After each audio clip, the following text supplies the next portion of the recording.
तो इसमें टोटल 6 प्रत्याशियों का नामांकन फाइनलाइज हुआ है, 2 ने वापस रजिस्टर कर लिया। तो उसमें 4 ऐसे प्रत्याशी हैं और जो कहते हैं एक उसमें एक जोड़ लीजिए जो मीडिया वाली पार्टी जनता की, और 3 जो है स्थापित पार्टियाँ। चारों उम्मीदवार हैं और चारों उम्मीदवार में एक तुलनात्मक रूप से आप देखेंगे तो जो संपत्ति का विवरण दिया गया है और एफिडेविट हो जाते हैं, आप उसमें आप झूठ नहीं बोल सकते। अब आज के दिन में जो है आप किसी बात को छुपा नहीं सकते।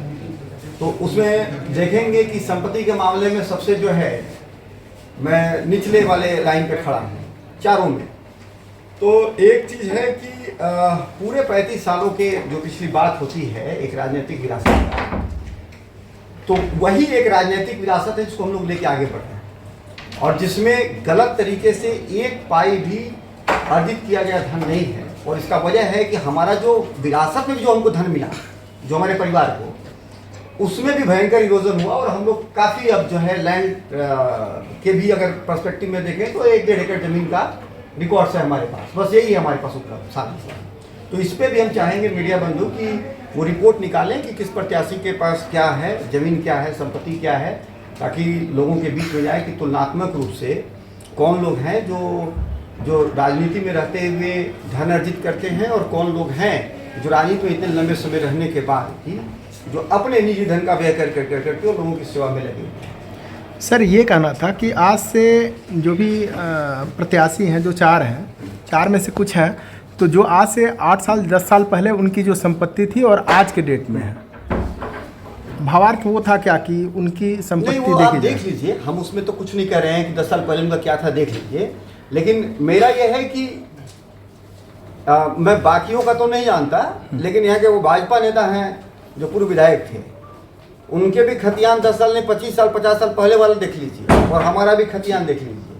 और उसके बाद भी उनकी वर्तमान की संपत्ति और मेरी संपत्ति और छोड़ दीजिए, अगर अपने बेटे की संपत्ति डिक्लेयर करेंगे तो ज़्यादा मिलेगा। तो उसका भी एक तुलनात्मक अध्ययन होना चाहिए। धन्यवाद। जितने +2 के आप स्कूल्स देख रहे हैं जिसको अपग्रेड किया और कॉलेजेस में जो पढ़ाई होती थी इंटरमीडिएट की वहाँ ख़त्म किया, इससे हमारा एक तरह से कहने गुणवत्ता में ह्रास हुआ। और लालू जी की वो बहाली, उसके बाद जो आप कॉलेज और यूनिवर्सिटी में आप बहाली देख रहे थे वह भी बड़े पैमाने पर उनके समय में, फिर राबड़ी जी ने एक बार और बहाली की, फिर कल्याण विभाग में बहाली की, वो आखिरी की बात करते हैं। और ये आप जाकर पता कर लीजिए उनकी सरकार में बैठे हुए जो अधिकारी हैं, शिक्षा विभाग तो राजद के पास था, कितनी बार तेजस्वी जी ने परसुएट किया तो जाके एक नियमावली तैयार हुई और उसके बाद उन लोगों को राज्यकर्मी का दर्जा दिया जाए, यह लड़ाई भी राष्ट्रीय जनता दल ने लड़ा। और तब बड़ी मुश्किल से जाके नीतीश कुमार जी तैयार हुए कि नहीं ठीक है इस बार भी परीक्षा लेके बाहर हुई। मैं समझता हूं कि तेजस्वी जी ने आने वाले 30-35 साल तक यहाँ के बच्चों को बेहतर शिक्षा मिले इसकी एक व्यवस्था सुनिश्चित कर दी। और बड़े पैमाने पर आप देखते शिक्षकों की भी बहाली हुई, अन्य महकमे में भी 2.25 लाख के आसपास स्वास्थ्य विभाग में भी बहाली को अंतिम प्रक्रिया उन्होंने दिया। तो कोई ऐसा महकमा नहीं था चाहे राजस्व विभाग हो जिसमें हम लोगों के नेता ने बहाली की प्रक्रिया को मुकम्मल अंजाम नहीं दिया। और लालू राबड़ी शासनकाल में आप देख लीजिए 10,000 जो है सिपाही की भर्ती भी बड़े पैमाने पर 1999 में ही। तो चूंकि हर तरह से आपको बदनाम करना था उस शासनकाल को, इसलिए इस तरह की बात आप कर रहे हैं। पहली बात तो घाटे का बजट बिहार में पेश होता था, मुनाफे का बजट राबड़ी जी के समय में पेश हुआ। तो ये लोग कहते हैं कि उस समय बजट का साइज क्या था, अभी क्या? अरे भाई 1947 में क्या साइज था, 1989 में क्या साइज था? तो आप तुलनात्मक रूप से देखेंगे ना। और उस समय महंगाई क्या थी, आज महंगाई किस सीमा पर है, आज बेरोजगारी दर क्या है? तो इसलिए बहानेबाज लोग हैं, एक सुई का कारखाना तक नहीं लगा पाएंगे 2005 के बाद से। तो क्या बोले? एक किस्म का कहना है कि जो पढ़े लिखे युवा हैं वो राजनीति से दूर हैं, उन्हें अन्य पार्टियां प्राश्रय नहीं दे रही है, तो उनको प्राश्रय अगर देगी तो जनस्वराज देगी। नहीं, ये राष्ट्रीय जनता दल इस देश का पहला दल है जिसने अपने सांगठनिक चुनावों में भी हर वर्ग के लोगों को नेतृत्व करने का मौका मिल सके इसकी व्यवस्था सुनिश्चित की। और दलितों आदिवासियों के लिए, अति पिछड़ों के लिए आरक्षण की व्यवस्था सुनिश्चित की, और वो जिला स्तर से लेके प्रखंड स्तर तक हर जगह वो रोस्टर पालन हो रहा है। और आदरणीय जगदा बाबू प्रदेश अध्यक्ष बने थे, उस समय से ये चल रहा है। तो हमारे नेता तो तेजस्वी जी ने एक बड़ा विजन दिखाया है, और उसमें जितने नौजवानों को टिकट राष्ट्रीय जनता दल ने दिया है उतना किसी पार्टी ने नहीं दिया। जितने मुसलमानों को राष्ट्रीय जनता दल ने टिकट दिया 2015 में भी, जितनी महिलाओं को राष्ट्रीय जनता दल ने 10 टिकट दिया, 10 में 10 में जीत दर्ज की। अति पिछड़ों के नेता बने फिरते हैं नीतीश कुमार जी। अति पिछड़ों को सबसे ज्यादा 22 या 23 टिकट राष्ट्रीय जनता दल ने 2020 में दिया था, 18 के आसपास जनता दल यूनाइटेड। तो चाहे प्रतिनिधित्व का सवाल हो, गुणवत्ता का सवाल हो, सामाजिक सशक्तिकरण का सवाल हो, महिला सशक्तिकरण का सवाल हो, पर्यावरण का सवाल हो, हर जगह एक बहुत ही सम्यक दृष्टि के साथ हमारी पार्टी काम कर रही है। प्रशांत किशोर, अब ठीक कहा भैयाजीत जी ने, ये कोई जनता के आंदोलन से निकली हुई जनाकांक्षाओं की पार्टी नहीं है। ये मीडिया ने एक प्रोजेक्ट किया, और क्यों किया पता नहीं।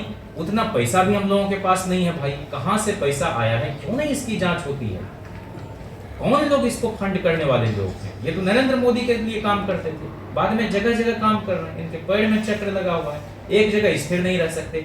और सार्वजनिक जीवन में रहने की कुछ मर्यादाएं होती हैं, कुछ न्यूनतम लोक व्यवहार होता है।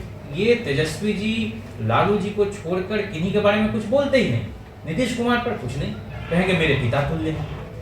भारतीय जनता पार्टी के किसी नेता पर इनका कोई सवाल नहीं होता है, और कहेंगे कि हमारी पार्टी ज्वाइन करना है। कौन लोग? तो वो या तो जनता दल यूनाइटेड के लोग हैं, राष्ट्रीय जनता दल के लोग, कांग्रेस के लोग, सब लगभग अपनी राजनीतिक पार्टी खेल चुके लोग हैं।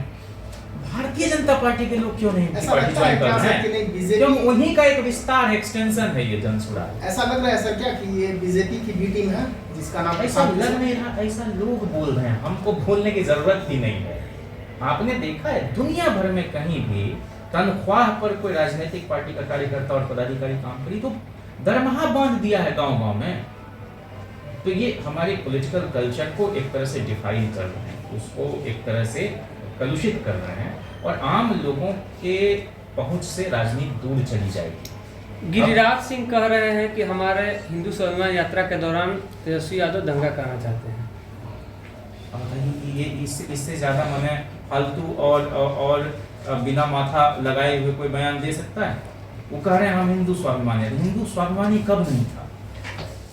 इस देश का मुसलमान कब स्वाभिमानी नहीं था? इस देश का बौद्ध, पारसी, जैन, सिख, ईसाई, यहूदी कब स्वाभिमानी नहीं था? भाई हर कोई खुददारी के साथ जी रहा है।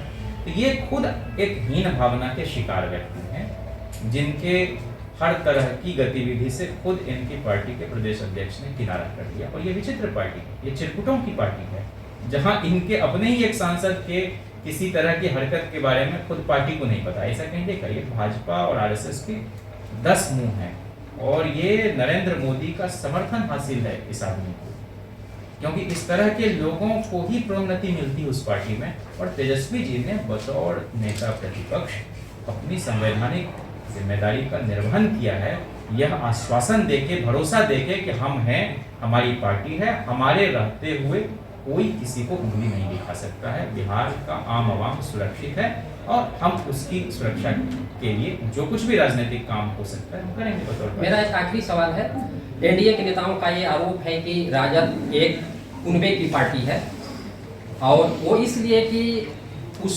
राजद जिस जाति को लीड करता है, मेरे कहने का मतलब यादव, तेजस्वी यादव से काबिल यादव समाज में नेता हैं, उनको प्रश्रय नहीं दिया जाता राजनीतिक तौर पर, और बिहार के भीतर ही पप्पू यादव और कांग्रेस के कन्हैया कुमार को दरकिनार किया जाता है केवल तो केवल तेजस्वी यादव के लिए।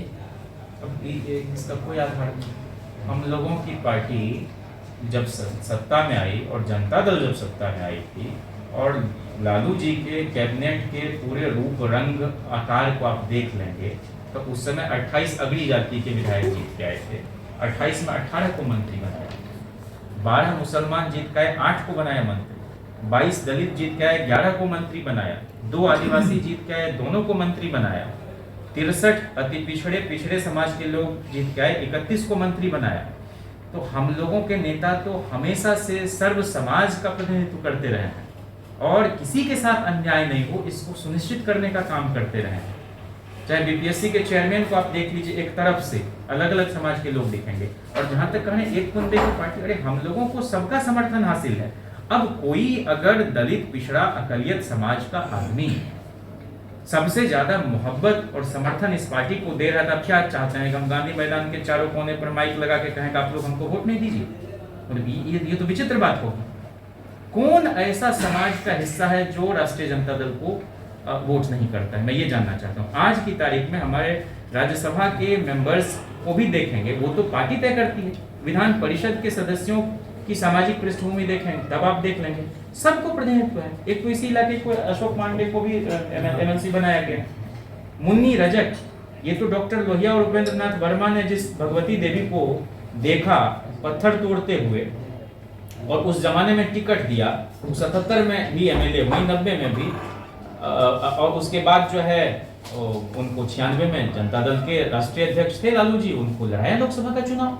जहां तक बात है तेजस्वी जी का, तो तेजस्वी जी ने अपने कर्मयोग से, अपने लोक व्यवहार से, अपनी दूरदृष्टि से अपने आप को जनता के दिलों में एक तरह से स्थापित किया और बेपनाह मोहब्बत उनके लिए हमने देखी जन विश्वास यात्रा के दौरान, बेरोजगारी हटाओ यात्रा के दौरान। तो जनता ही स्वीकार्यता देती है। जनता अगर उनको पसंद कर रही है कि 17 महीने के दौरान 4.5 लाख नौकरी दुनिया में किसी सरकार ने किसी सूबे में नहीं दी, तो ये एहसास उनको हासिल है। तो ये कोई लालू प्रसाद जी ने उनको नेता बना दिया हो ऐसा नहीं है। जनता जब तक उनको चाहेगी तब तक वो इस सूबे का प्रतिनिधित्व करते रहेंगे और इस तरह के आरोपों का कोई मतलब नहीं है। इस देश में इंदिरा गांधी ने भी अखंडता और संप्रभुता की रक्षा की और अपने आप को स्थापित किया। आप देख लीजिए ट्रूडो के पिताजी थे कि नहीं, फिडेल कास्त्रो के भाई राउल कास्त्रो थे कि नहीं, भंडार नायके जो श्रीलंका में दंपति थी, दोनों ने किया, उनकी बेटी चंद्रिका कुमार तुंग थी कि नहीं, जुल्फिकार अली भुट्टो की बेटी बेनजीर भुट्टो, फिर आसिफ जरदारी, फिर बिलावल भुट्टो, कहां पर ये नहीं रहा है। ये तो जो आदमी बेहतर। अब एक बात बताइए, जगदा बाबू के बारे में लोग कहते हैं, हम समझते हैं कि ये वृहद समाजवादी परिवार है। इस पूरे शाहाबाद में एक से बढ़कर एक नेता हुए, समाजवादियों का ये गढ़ रहा है। लेकिन क्या ये सच नहीं है कि विरोधी से विरोधी आदमी भी इस बात को स्वीकार करता है कि इस इलाके में सिंचाई की मुकम्मल व्यवस्था होने से पहले हमारी पैदावार क्या थी और आज किसान कितने खुशहाल हैं, फसल जो है वो लहलहाती है। इसके पीछे तो जगदा बाबू अगर नहीं सिंचाई मंत्री होते और यहाँ नहरों का जाल नहीं बिछा होता तो क्या इस इलाके के किसान उतने संपन्न होते? और वो और संपन्न हो, समृद्ध हो, इसी के लिए कृषि मंत्री रहते हुए सुधाकर भाई ने क्या कहा था, भाई इनको न्यूनतम समर्थन मूल्य आप दे दोगे तो पंजाब के किसान से भी ज्यादा खुशहाल यहाँ के होंगे किसान, क्योंकि उनको कभी भी उनकी मेहनत का, उनकी फसल का उचित दाम उनकी जेब में गया ही नहीं और उन्होंने रिजाइन कर दिया। तो ये परिवार है ये, और ये किसी जगदा बाबू के सुपुत्र के रूप में हम नहीं देखते इनको, हम अपने उस विशाल समाजवादी परिवार के एक नुमाइंदे के रूप में इनको देखते हैं और लोग इनको अपना आशीर्वाद दे रहे हैं और इनकी जीत होगी। और इनके जीतने से सिर्फ रामगढ़ ही नहीं बल्कि पूरे शाहाबाद को एक बहुत ही प्रखर, एक दूरदृष्टि संपन्न, जिनकी आंखों के आगे एक सुंदर शाहाबाद का सपना है, वो सफलीभूत होगा। और हम लोगों के जो नेता हैं, हम लोगों की पार्टी है, ये 24 के आखिर में ये जो उपचुनाव आप देख रहे हैं, 25 में हमारी पार्टी सरकार में आए और हम लोग अफसरशाही पर लगाम लगा सकें और जनप्रतिनिधियों का जो एक स्वाभिमान होता है और जनता का जो शासन देखा 15 सालों में आपने, और इधर के 2 बार हम लोग सरकार में रहे, तो वो एक बार फिर से आपको देखने को मिलेगा वो मॉडल, वो ढिंढोरावादी मॉडल।